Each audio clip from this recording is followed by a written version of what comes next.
zo mu narke mu haukace kan Zahra, mu dinga kiran Fadima mu karkada kura na ruhin 'ya'yan kure gujin sun tsira, sai mun fasa ruhin da baya kaunar Zahra.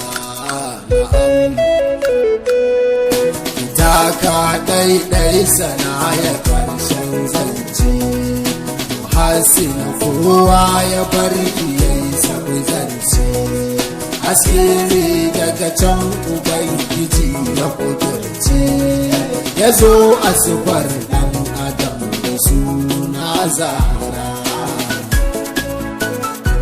Kai ba ta canzawa a koda yaushe tana nan, bare tsufa da'iman fa Fatima na nan, a yanda take dai daban da Maryam kenan, Azra'u halittar ki sai ga ku tabara.